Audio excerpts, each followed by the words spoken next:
അൽഹംദുലില്ലാഹി റബ്ബിൽ ആലമീൻ അസ്സലാത്തു വസ്സലാമു അലാ റസൂലിഹിൽ അമീൻ വഅലാ ആലിഹി വഅസ്ഹാബിഹി അജ്മഈൻ. ബഹുമാന്യരായ സഹോദരന്മാരെ, സഹോദരികളെ, അസ്സലാമു അലൈക്കും വറഹ്മത്തുള്ളാഹി വബറകാത്ത്. അല്ലാഹു സുബ്ഹാനഹു വ തആല നമ്മെ എല്ലാവരെയും അനുഗ്രഹിക്കുമാറാകട്ടെ. നാം വിശുദ്ധ ഖുർആനിലെ 19-ാമത്തെ അധ്യായമായ സൂറത്തു മറിയം പഠനം ആരംഭിക്കുകയാണ്. അല്ലാഹു തആല അതിന് തൗഫീഖ് നൽകി അനുഗ്രഹിക്കുമാറാകട്ടെ. വിശുദ്ധ ഖുർആനിലെ ഈ സൂറത്ത് 98 ആയത്തുകളാണ് ഉള്ളത്.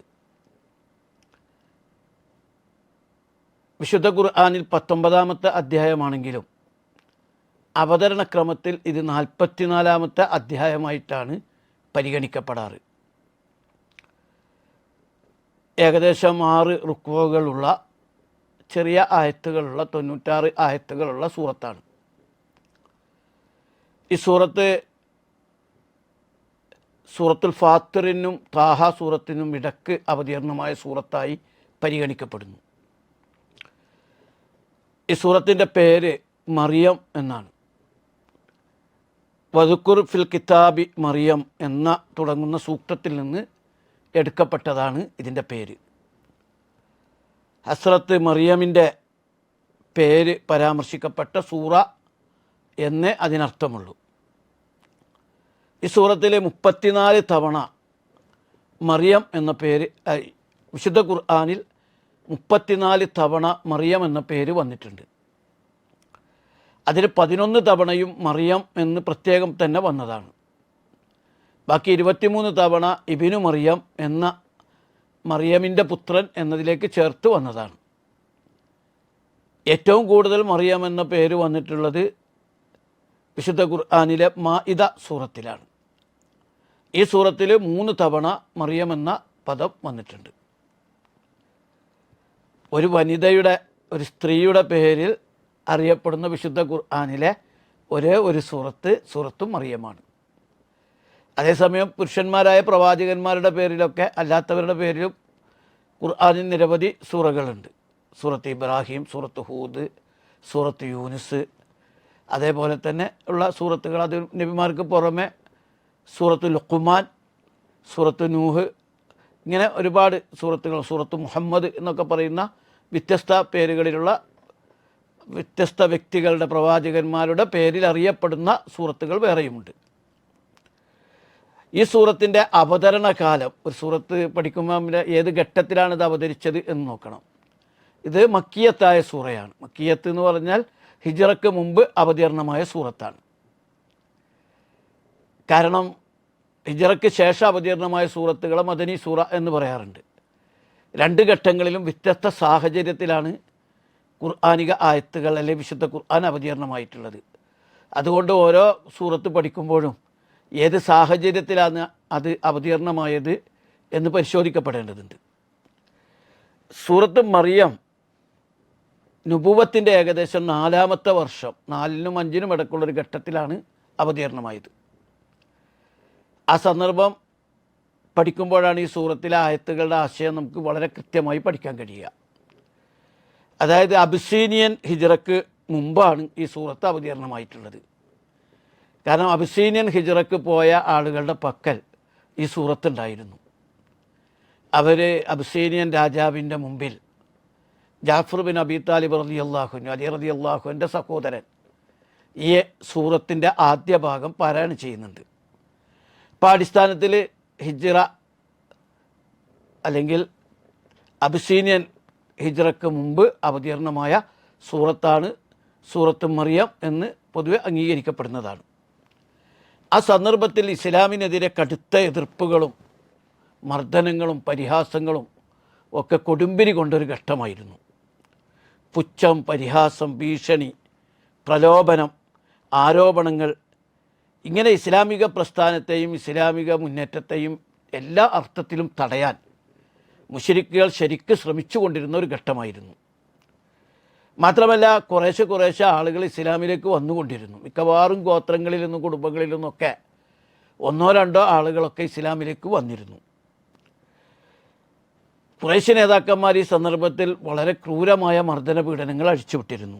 നമുക്കറിയാം, ഇസ്ലാമിലേക്ക് അധികം വന്നവരും കുറേ ഭൃത്യരും മൗലകളും അടിമകളൊക്കെ ആയ ആളുകളായിരുന്നു അധികവും ഉണ്ടായിരുന്നത്. ആ കൂട്ടത്തിൽ Amir bin Fuhaira, Ummu Unais, Zinnira, Ammar bin Yasir, Bilal റളിയല്ലാഹു അൻഹു തുടങ്ങിയവരൊക്കെ കടുത്ത മർദ്ദന പീഡനങ്ങൾ ഏറ്റുവാങ്ങിയിരുന്ന ഒരു ഘട്ടമായിരുന്നു.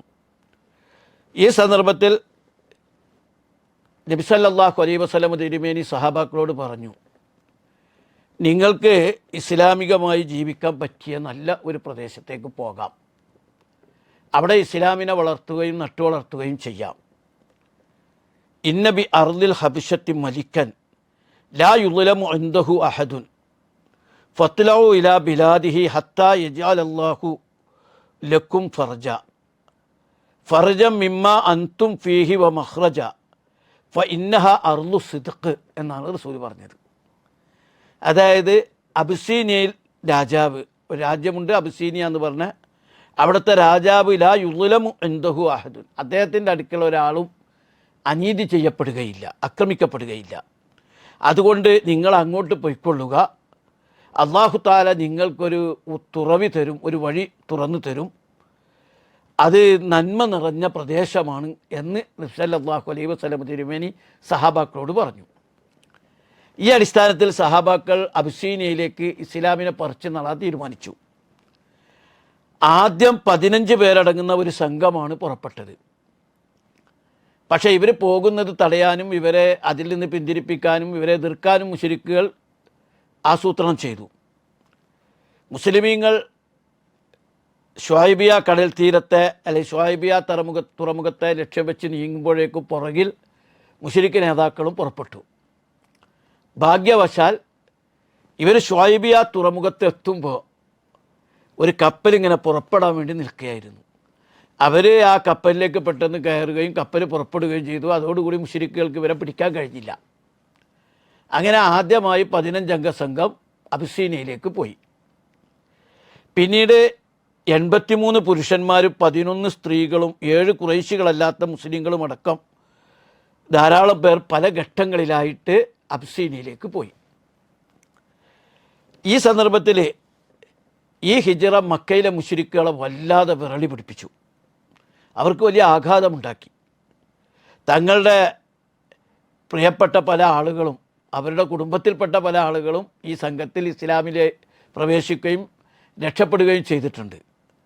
ഇപ്പോൾ നമുക്ക് അബൂജഹലിനെ സംബന്ധിച്ചിടത്തോളമൊക്കെ അയാളുടെ വളരെ പ്രധാനപ്പെട്ട ആളുകൾ പിതൃവ്യപുത്രൻ നിശാമുബിനു അബി ഹുദൈഫ, അതേപോലെ പിതൃവ്യപുത്രി ഉമ്മു സലമ, അതേപോലെ അബൂ സുഫിയാൻ്റെ മകൾ ഉമ്മു ഹബീബ, അതേപോലെ ഹിന്ദിൻ്റെ സഹോദരൻ അബൂ ഹുദൈഫ, സുഹൈൽ ബിൻ അംറിൻ്റെ മകൾ സഹില, ഇവരൊക്കെ ഇങ്ങനെ ഹിജ്റ പോയ ആളുകളാണ്. അപ്പോൾ മുശ്രിക്ക് നേതാക്കന്മാരെ കുടുംബത്തിൽപ്പെട്ട പലരും ഇതുപോലെ അബിസീനിയയിലേക്ക് ഹിജ്റ പോയി. അപ്പോൾ മുസ്ലിമീങ്ങൾ ഇങ്ങനെ അബിസീനിയയിൽ ഇസ്ലാമികമായി ജീവിക്കാൻ പറ്റുന്ന സാഹചര്യത്തിലേക്ക് പുറപ്പെട്ടിരിക്കുന്നു എന്നത് മുശ്രിക്കുകളെ വല്ലാതെ വിരളി പിടിപ്പിച്ചു. അങ്ങനെ അവരെല്ലാവരും കൂടി ചേർന്ന് മുസ്ലിമീങ്ങളെ തിരിച്ചു കൊണ്ടുവരാനുള്ള പ്ലാൻ ഇട്ടു.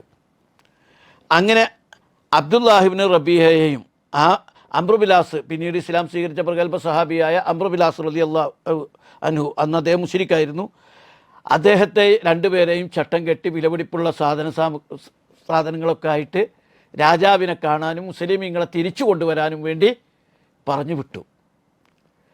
അങ്ങനെ ഇവർ അവിടെ എത്തി. രാജാവിൻ്റെ മുമ്പിൽ ഞങ്ങളുടെ നാട്ടിൽ നിന്ന് കുറേ മതഭ്രഷ്ടരായ ആളുകൾ, കുഴപ്പക്കാരായ ആളുകൾ, പ്രശ്നക്കാരായ ആളുകൾ ഒക്കെ ഇവിടേക്ക് വന്നിട്ടുണ്ട്, അവരെ ഞങ്ങൾക്ക് വിട്ടു തരണം എന്ന് രാജാവിൻ്റെ മുമ്പിൽ അപേക്ഷിച്ചു. രാജാവിൻ്റെ നിർദ്ദേശപ്രകാരം മുസ്ലിമീങ്ങളും മുശ്രിക്ക് നേതാക്കന്മാരെല്ലാവരും ദർബാറിൽ ഒത്തുകൂടി. രാജാവ് മുസ്ലിമീങ്ങളോട് തങ്ങളുടെ നിലപാടെന്താണ് എന്ന് ചോദിച്ചു. അപ്പോൾ മുസ്ലിമീങ്ങൾ നേരത്തെ തന്നെ തയ്യാറാക്കിയ പ്രകാരം സത്യസന്ധമായി കാര്യങ്ങൾ പറയാൻ തീരുമാനിച്ചു. അവരുടെ കൂട്ടത്തിലെ വളരെ പ്രഗത്ഭനായ അലി റളിയല്ലാഹുവിൻ്റെ ജ്യേഷ്ഠ സഹോദരനും കൂടിയായ ജാഫർ ബിൻ അബി താലിബ് റളിയല്ലാഹു അൻഹു രാജാവിൻ്റെ മുമ്പിൽ വളരെ ഹ്രസ്വമായി തങ്ങളുടെ നിലപാട് വിശദീകരിച്ചു. അയ്യുഹൽ മലിക് കുന്ന കൗമൻ നഹ്ലി ജാഹിലിയ, രാജാവെ, ഞങ്ങളൊരു ജാഹിലിയ സമൂഹമായിരുന്നു.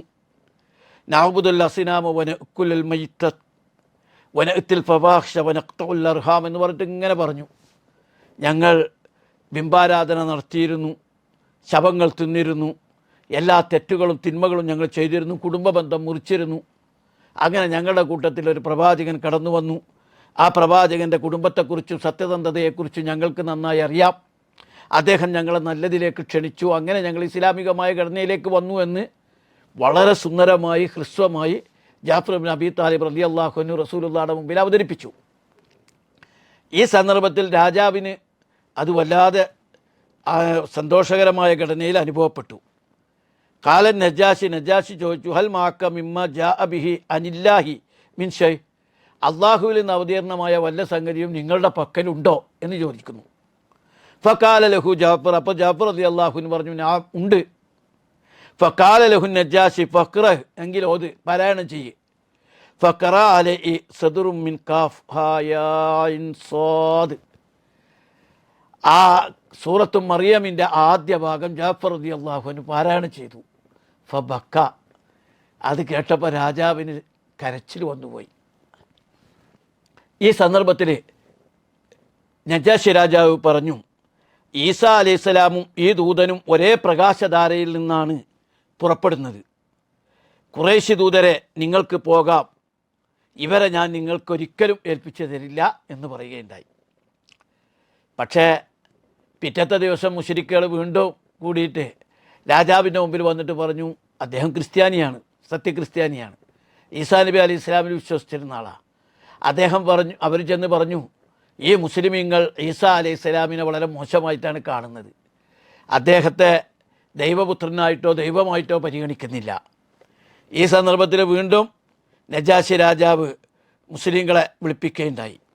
ആ സന്ദർഭത്തിൽ ജാഫർ ഇബ്നു അബീ താലിബ് റളിയല്ലാഹു അൻഹു വീണ്ടും അദ്ദേഹത്തോട് പറഞ്ഞു, ഹുവ, ആരാണ് ഈസാ അലൈഹി സ്വലാമിന് ചോദിച്ചപ്പോൾ പറഞ്ഞു, ഹുവ അബ്ദുല്ലാഹി വ റസൂലിഹി വ റൂഹുഹു വ കലിമത്തുഹു അൽഖാഹ ഇലാ മറിയമ,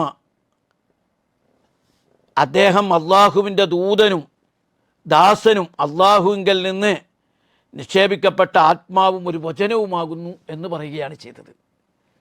ഇത് കേട്ടപ്പോൾ നജാശി രാജാവ് നിലത്ത് കിടന്ന ഒരു കച്ചിത്തുരുമ്പെടുത്തിട്ട് അതിങ്ങനെ ഉയർത്തിക്കൊണ്ട് പറഞ്ഞു, ദൈവത്താണ് യേശു മിശിഹ, നിങ്ങൾ പറഞ്ഞതിനേക്കാൾ ഈ കച്ചിത്തുരുമ്പോളം അധികമല്ല.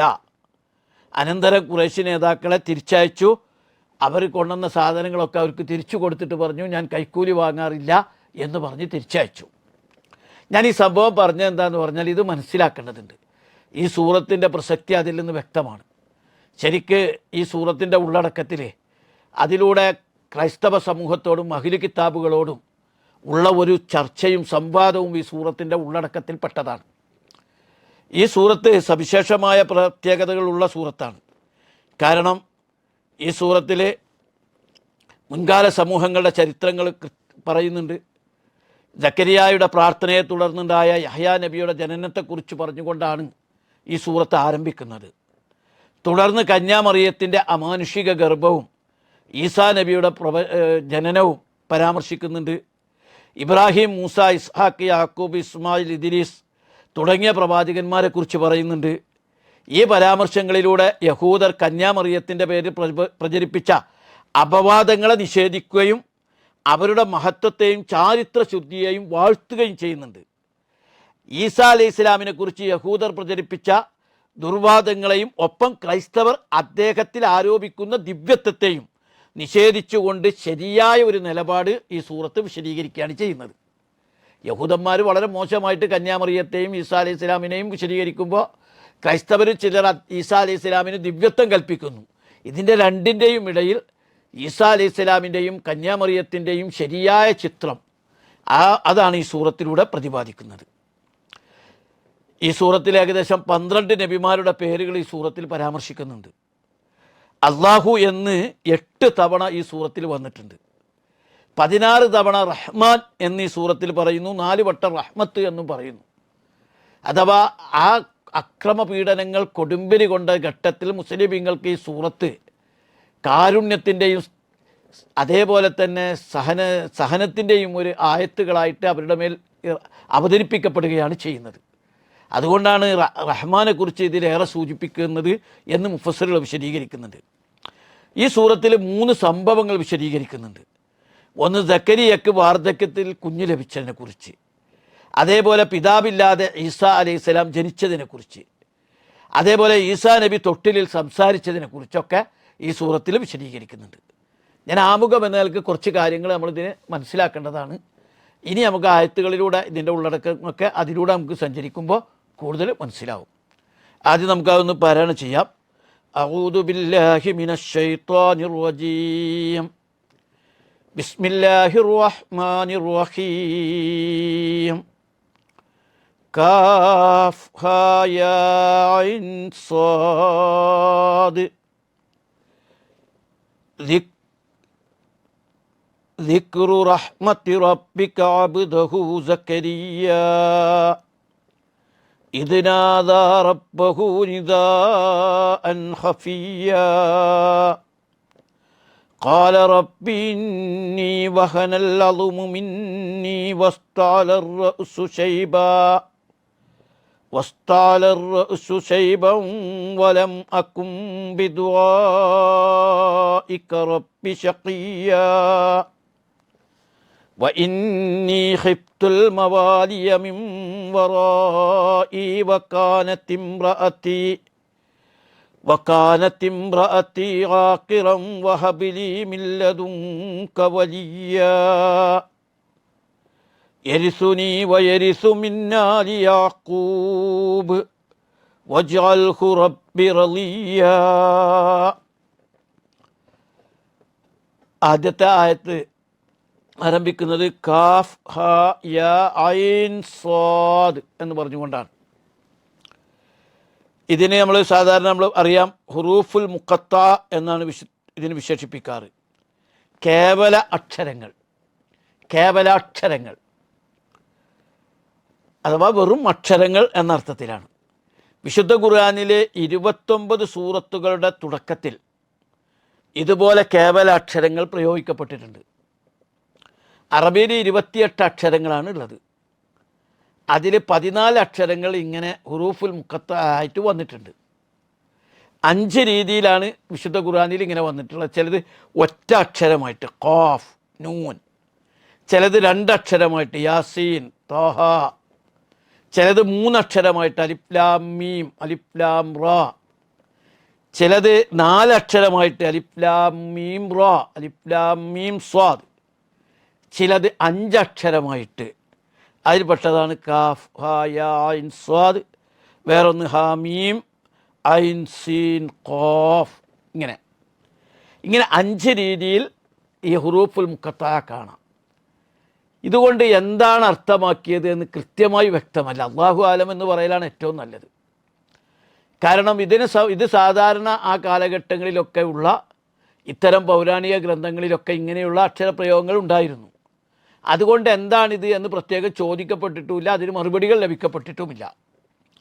ഇതിനെ സംബന്ധിച്ച് മുഫസ്സിറുകൾ പല വീക്ഷണങ്ങൾ പറയാറുണ്ട്. മിക്കവാറും ഇത്തരം അക്ഷരപ്രയോഗങ്ങൾക്ക് ശേഷം വിശുദ്ധ ഖുർആനെ കുറിച്ചാണ് പറയാറ്. യാസീൻ വൽ ഖുർആനിൽ ഹക്കീം, ഖാഫ് വൽ ഖുർആനിൽ മജീദ്, അങ്ങനെ ഓരോന്ന് അലിഫ് ലാം മീം ദാലിക്കൽ കിതാബ്. അതുകൊണ്ട് ഈ ഖുർആൻ നിങ്ങൾക്ക് പരിചിതമായ അറബി അക്ഷരങ്ങൾ കൊണ്ട് രൂപപ്പെട്ടതാണ് എന്നാണ് ഒരു വ്യാഖ്യാനം. അല്ലെങ്കിൽ കാഫ് ഹാ യാ ഐൻ സാദ് എന്നൊരു വിളിയാണ്, ഒരു മുന്നറിയിപ്പാണ്. ഇങ്ങനെയൊക്കെ പല വ്യാഖ്യാനങ്ങൾ അതിനെക്കുറിച്ച് പറയാറുണ്ട്. ചിലർ ഇതിനൊക്കെ ഓരോ അക്ഷരങ്ങൾക്കും വ്യാഖ്യാനങ്ങൾ കൊടുക്കലുണ്ട്. അതിനെ സംബന്ധിച്ചൊക്കെ ഒരു പ്രാമാണികതയൊന്നുമില്ല. മഹാനായ ഇമാം റാജി റഹ്മത്തുള്ളാഹി അലൈഹി അദ്ദേഹത്തിൻ്റെ തഫ്സീറിൽ അതിനെ പൂർണ്ണമായി ഗണ്ണിക്കുന്നതായിട്ട് കാണാൻ സാധിക്കും. അതിലൊന്നും ഒരു അടിസ്ഥാനവും ഇല്ല എന്നാണ് വിശദീകരിക്കപ്പെടുന്നത്. അപ്പോൾ ഇത് ഒരു അർത്ഥത്തിൽ ഇങ്ങനെ ഒരു വിളിയാണ്, ഒരു ദൈവനാമമാണെന്നൊക്കെ ചില ആൾക്കാർ വിശദീകരിക്കുന്നുണ്ട്. അതേപോലെ ഇതിന് ഓരോന്നിനും അക്ഷരങ്ങൾ വ്യാഖ്യാനം കൊടുക്കൽ. കാഫ് എന്ന് പറഞ്ഞാൽ കരീം അല്ലെങ്കിൽ കബീർ എന്നാണ്, ഹാ ഹാദി, യാ ഹക്കീം അല്ലെങ്കിൽ റഹീം, ഐൻ അലീം അല്ലെ അലീം, സ്വാദ് സ്വാദിഖ്. ഇതിനൊന്നും ഒരു അടിസ്ഥാനമൊന്നുമില്ല. ഇമാം റാജിയൊക്കെ പറയുന്നത് അതൊക്കെ ഒരു പലരുടെയും വ്യാഖ്യാനങ്ങൾ മാത്രമാണ്. എന്തായാലും ഇനി മിക്കവാറും വിശുദ്ധ ഖുർആനിലേക്കുള്ള ആളുകളെ ഒരു ക്ഷണിക്കുന്ന അവരെ ശ്രദ്ധ കൊണ്ടുവരുന്ന ഒരു പ്രയോഗമായിട്ടാണ് ഇതിനെ കാണേണ്ടത്. രണ്ടാമത്തെ ആയത്ത് ദിക്റു റഹ്മത്തി റബ്ബിക അബ്ദഹു സക്കരിയ, നിന്റെ നാഥൻ തൻ്റെ ദാസൻ സക്കരിയയോട് കാണിച്ച കാരുണ്യത്തെ സംബന്ധിച്ച് ഉള്ള വിവരണമാണിത്. ദിക്ർ എന്ന് പറഞ്ഞാൽ വിവരണം. റഹ്മത്തി റബ്ബിക, നിന്റെ റബ്ബിൻ്റെ കാരുണ്യത്തെക്കുറിച്ചുള്ള വിവരണം ആണിത്. അബ്ദഹു, അവൻ്റെ ദാസനോട്, സക്കരിയ അഥവാ സക്കരിയാക്ക്. ഒന്നുകൂടി പറയാം, ദിക്ർ വിവരണമാണിത്. ശരിക്കും ഹാദാ ദിക്ർ എന്നുണ്ട് എന്നാണ്, ഒരു ഹാദ അവിടെ മറിഞ്ഞു കിടക്കുന്നുണ്ടെന്നാണ്. ഇതൊരു വിവരണമാണ്. റഹ്മത്തി റബ്ബിക്ക, നിന്റെ നാഥൻ്റെ കാരുണ്യത്തെക്കുറിച്ചുള്ള ഒരു വിവരണമാണിത്. അബ്ദഹു സക്കരിയ, അഥവാ അവൻ്റെ ദാസൻ സക്കരിയയോട് നിന്റെ നാഥൻ കാണിച്ച കാരുണ്യത്തിൻ്റെ ഒരു വിവരണമാണിത് എന്നാണ് ആമുഖമായിട്ട് പറയുന്നത്. അഥവാ സക്കരിയ അലൈഹി സ്വലാമിനോട് അല്ലാഹു തആല കാണിച്ച കാരുണ്യത്തിൻ്റെ വിവരണമാണിത്. അനുസ്മരണം, ഉത്ബോധനം, പരാമർശം, കീർത്തനം എന്നൊക്കെയാണ് ദിക്റിൻ്റെ സാധാരണ അർത്ഥം. അഥവാ ഇതൊരു അനുസ്മരണമാണ്, ഇതൊരു കീർത്തനമാണ്, അല്ലെങ്കിൽ ഇതൊരു പരാമർശമാണ്, ഉത്ബോധനമാണ് എന്നുള്ള അർത്ഥത്തിലാണ്. സക്കരിയ അലൈഹി സ്വലാമിനോട്, ഇനി ഇതിനോട് ചില ആളുകൾ കീർത്തിക്കുക അല്ലെങ്കിൽ അതുപോലെ അനുസ്മരിക്കുക എന്നും അർത്ഥം കൊടുത്തതായിട്ടും കാണാൻ സാധിക്കും. എന്തായാലും അള്ളാഹുവിന് അവൻ്റെ ദാസനോട് കനിവും കാരുണ്യവും അനുവാചകനെ ബോധ്യപ്പെടുത്തുകയാണ് യഥാർത്ഥത്തിൽ ഈ കഥാകഥനത്തിൻ്റെ ലക്ഷ്യമെന്ന് പറയുകയാണ്. അടിമയുടെ പ്രാർത്ഥനയ്ക്ക് കാരുണ്യത്തോടെ ഉത്തരം നൽകുകയാണ് ഇവിടെ അള്ളാഹുവിൻ്റെ അനുഗ്രഹമായി സൂചിപ്പിക്കുന്നത്. സക്കരിയയെ അള്ളാഹു ഇവിടെ അബ്ദ് എന്നാണ് വിശേഷിപ്പിച്ചത്. അത് നമ്മൾ തമ്മിലൊക്കെ പ്രയോഗിക്കുമ്പോൾ ഒരാളെ അടിമ എന്ന് പറഞ്ഞത് അയാളെ മോശമാക്കിയാണ് പറയുന്നതെങ്കിലും അള്ളാഹു തആല ഒരാളെ അബ്ദ് എന്ന് പറയുന്നത് അയാളെ ബഹുമാനിക്കുക, അല്ലെങ്കിൽ അയാളെ പരിഗണിക്കുന്ന, അയാളെ പ്രത്യേക പരിഗണന സൂചിപ്പിക്കുന്ന പ്രയോഗമാണ്. അത് വിശുദ്ധ ഖുർആനിൽ നമുക്ക് കാണാൻ കഴിയും. ഇപ്പോൾ സൂറത്തുൽ കഹ്ഫിൻ്റെ അൽഹംദുലില്ലാഹില്ലദി അൻസല അലാ അബ്ദിഹി, തൻ്റെ ദാസന് നബിയെ പ്രത്യേകത അബ്ദൻ നിദാ സല്ല, നബി നമസ്കരിക്കുന്നതിനെക്കുറിച്ച് അവിടെ അബ്ദ് നബിയെ വളരെ ചേർത്ത് പിടിച്ചുകൊണ്ട് പറയുന്നൊരു പ്രയോഗമാണ്. ഇതേപോലെ കുല്ലാ ഇബാദിയല്ലദീന അസ്റഫു അലാ അൻഫുസിഹിം, സ്വന്തത്തോട് അതിക്രമം കാണിച്ച എൻ്റെ അടിയാറുകളെ ലാ തഖ്നതു മിർ റഹ്മത്തില്ലാ, അള്ളാഹുവിൻ്റെ കാരുണ്യത്തിൽ നിങ്ങൾ നിരാശരാകണ്ട. അപ്പോൾ അവിടെ അബ്ദ് എന്നൊക്കെ പറയുന്നത് വളരെ സ്നേഹപൂർവ്വം ചേർത്ത് പിടിക്കുന്ന ഒരു പ്രയോഗമാണ്. ഇവിടെ സക്കരിയ അലൈഹി സ്വലാമിനെയും അതുപോലെ തന്നെയാണ് പ്രയോഗിച്ചിട്ടുള്ളത്. സക്കരിയ അലൈഹി സ്വലാമിനെ കുറിച്ച് നമ്മൾ മനസ്സിലാക്കേണ്ടത്, ഇദ്ദേഹം നബി ആരാണ് എന്നതിനെക്കുറിച്ച് വ്യത്യസ്തമായ അഭിപ്രായമുണ്ട്. ഇദ്ദേഹം പ്രവാചകനാണോ അല്ലേ എന്നതിനെക്കുറിച്ചും അഭിപ്രായ വ്യത്യാസമുണ്ട്. പ്രബലമായ ഒരു അഭിപ്രായം ഇദ്ദേഹം പ്രവാചകനാണ്, കാരണം അദ്ദേഹത്തിന് അള്ളാഹുവിൻ്റെ വഹി ലഭിക്കുന്നുണ്ട്, അതുകൊണ്ട് അദ്ദേഹം പ്രവാചകനാണ് എന്ന് തന്നെയാണ്. ഈ സക്കരിയ അലൈഹി സ്വലാമിനെ കൂടാതെ ഈസാ നബിക്കും 6 നൂറ്റാണ്ടുകൾക്ക് മുമ്പൊരു സക്കരിയ അലൈഹി സ്വലാം ഉണ്ടായിട്ടുണ്ട്. ആ സക്കരിയ ഇബ്നു ബർഖിയ എന്നാണ് അദ്ദേഹത്തെ പറയുക. അദ്ദേഹം ബനൂ ഇസ്രായേലുകളാൽ വധിക്കപ്പെടുകയാണ് ചെയ്തത്. ഈ സക്കരിയ അലൈഹി സ്വലാം അതല്ല, ഇദ്ദേഹം ബൈത്തുൽ മുഖദ്ദിസിൻ്റെ പരികർമ്മികളിൽ പെട്ട ഒരാളായിരുന്നു. ഇദ്ദേഹത്തിൻ്റെ ബൈത്തുൽ മുഖദ്ദിസിൻ്റെ പരികർമ്മികളിൽ പ്രധാനപ്പെട്ട ഒരാളായിരുന്നു അദ്ദേഹം. മറിയമിൻ്റെ കഫാലത്ത്, ഉത്തരവാദിത്തം ഏൽപ്പിക്കപ്പെട്ട വ്യക്തിയായിരുന്നു ഇദ്ദേഹം. ശരിക്ക് മറിയം ബീവിയുടെ അമ്മ ഹന്നയുടെ സഹോദരി എലിസബത്തിൻ്റെ ഭർത്താവായിരുന്നു ഈ സക്കരിയ അലൈഹി സ്വലാം. അപ്പോൾ മറിയം ബീവിക്ക് പള്ളിയിലേക്ക് നേർച്ചയാക്കിയ സന്ദർഭത്തിൽ അവർക്കൊരു സുരക്ഷ, അല്ലെങ്കിൽ അവരുടെ ഉത്തരവാദിത്തം ഏൽപ്പിക്കപ്പെട്ടത് ബന്ധു കൂടിയായ സക്കരിയ അലൈഹി സ്വലാമിനെ ആയിരുന്നു. അപ്പോൾ സക്കരിയ അലൈഹി സ്വലാമിന് അല്ലാഹു തആല നൽകിയ ഒരു കാരുണ്യത്തിൻ്റെ ഒരു വിവരണമാണിത്. എന്താണ് ആ കാരുണ്യം, എന്താണെന്നൊക്കെ ഇനി വിശദീകരിക്കപ്പെടുന്നുണ്ട്. അത് 3-ാമത്തെ ആയത്ത് നോക്കി നമുക്ക് കാണാൻ കഴിയും. ഇത് നാദാ റബ്ബഹു നിദാഅൻ ഖഫിയ്യാ, അദ്ദേഹം തൻ്റെ നാഥനെ പതുക്കെ വിളിച്ച് പ്രാർത്ഥിച്ച സന്ദർഭം. ഇത് നാദാ റബ്ബഹു, അദ്ദേഹം വിളിച്ച് പ്രാർത്ഥിച്ച സന്ദർഭം. നിദാഅൻ, ഒരു വിളി, ഖഫിയ, പതുക്കെ. നിദാ എന്ന് പറഞ്ഞാൽ അവിടെ ദുആ എന്നുള്ള അർത്ഥത്തിലാണ്. കാരണം വിശുദ്ധ ഖുർആൻ പല ഭാഗത്തും ഹുനാലിക ദആ സക്കരിയ റബ്ബഹു ഖാല റബ്ബി ഹബ്ലി മിൻ ലദുൻക ദുർരിയതൻ ത്വയ്യിബ എന്ന് പറയുന്നുണ്ട്. അവിടെ വെച്ച് സക്കരിയ അലൈഹി സ്വലാം ദുആ ചെയ്തു എന്നും ഖുർആൻ പറയുന്നുണ്ട് വേറെ ഭാഗത്ത്. അപ്പോൾ അവിടെ മനസ്സിലാക്കേണ്ടത് ഇത് നാദാ റബ്ബഹു, അദ്ദേഹം വിളിച്ച സന്ദർഭം നിദാ അൻ ഖഫിയ, അവർ വളരെ പതുക്കെ വിളിച്ചു എന്നാണ്. പതുക്കെ വിളിച്ചു എന്ന് പറയാൻ കാരണം എന്താണെന്ന് പറഞ്ഞാൽ പ്രാർത്ഥന പതുക്കെയും ഉറക്കയുമാകാം. പതുക്കെ ആകുന്നത് വളരെ ശ്രേഷ്ഠമാണ്. ഉദൂ റബ്ബക്കും തളറുഅൻ വഖുഫിയ എന്നാണല്ലോ. ഇന്നഹു ലാ യുഹിബ്ബുൽ മുഅ്തദീൻ ആറാഫിൽ പഠിക്കാം. നിങ്ങൾ അള്ളാഹുവിനോട് വണക്കത്തോടും പതുക്കെയും അള്ളാഹുവിനെ വിളിക്കുക. അതിര് കവിയുന്നവർ അള്ളാഹ്ക്ക് ഇഷ്ടമല്ല. അപ്പോൾ നമ്മൾ മനസ്സിലാക്കേണ്ടത് അള്ളാഹുവിനോട് വളരെ പതുക്കെ പ്രാർത്ഥിച്ചു അദ്ദേഹം. ഇത് ചില ആളുകൾ അതിന് വ്യാഖ്യാനം പറയാറ്, പ്രായാധിക്യത്തിൽ മക്കളുണ്ടാകാൻ പ്രാർത്ഥിക്കുമ്പോൾ ആൾക്കാർ കേട്ടാൽ മോശമാകുമല്ലോ എന്ന് കരുതിയിട്ട് അദ്ദേഹം പതുക്കെ പ്രാർത്ഥിച്ചു എന്നൊക്കെ വരെ വ്യാഖ്യാനമുണ്ട്. അതിലൊന്നൊരർത്ഥമൊന്നുമില്ല. അതേസമയം അദ്ദേഹം പതുക്കെ അള്ളാഹുവിനോട് തൻ്റെ ആവശ്യം പ്രാർത്ഥിക്കുകയാണ് ചെയ്തത് എന്ന് കാണാൻ സാധിക്കും. അതായത് ഇങ്ങനെ പ്രാർത്ഥിക്കാൻ അദ്ദേഹത്തെ പ്രേരിപ്പിച്ചൊരു ഘടകമുണ്ട്. ഈ ഇമ്രാനും ഹന്ന അഥവാ മറിയമിൻ്റെ മാതാവും പിതാവുമാണത്. ഇമ്രാനും ഹന്നക്കും വളരെ പ്രായമേറി എത്തിയ ഘട്ടത്തിൽ അവർ പ്രാർത്ഥിച്ചാലാണ് മറിയമുണ്ടായത്. അപ്പോൾ അത്ഭുതങ്ങൾക്ക് അതുപോലെ തന്നെ മറിയമിൻ്റെ അടുത്ത് ഒരുപാട് അത്ഭുതങ്ങളും സക്കരിയ അലൈഹിസ്സലാം കാണുന്നുണ്ട്. അപ്പോൾ അദ്ദേഹത്തിനും അള്ളാഹുവിനോട് എത്ര വ്യത്യസ്തമായാലും ശരി പ്രാർത്ഥിക്കണമെന്ന് തോന്നി. ഇദ്ദേഹം ഈ പ്രാർത്ഥിക്കുന്ന സന്ദർഭത്തിൽ സക്കരിയ അലൈഹിസ്സലാമിന് 120 വയസ്സ് വരെ ഉണ്ട് എന്നാണ് ചില അഭിപ്രായം. അതേപോലെ തന്നെ അദ്ദേഹത്തിൻ്റെ ഭാര്യ എലിസബത്തിന് 90 വയസ്സോളവും ഉണ്ട്. ഈ സന്ദർഭത്തിലും അദ്ദേഹത്തിന് മക്കളില്ലാത്തൊരു ഘട്ടത്തിലാണ് അദ്ദേഹം ഈ പ്രാർത്ഥന നടത്തുന്നത്. അതിന് അദ്ദേഹത്തെ പ്രേരിപ്പിച്ചത് മറിയമിൻ്റെ അവിടെ എത്തുമ്പോൾ എപ്പോഴും അത്ഭുതങ്ങൾ ഇങ്ങനെ കാണാം.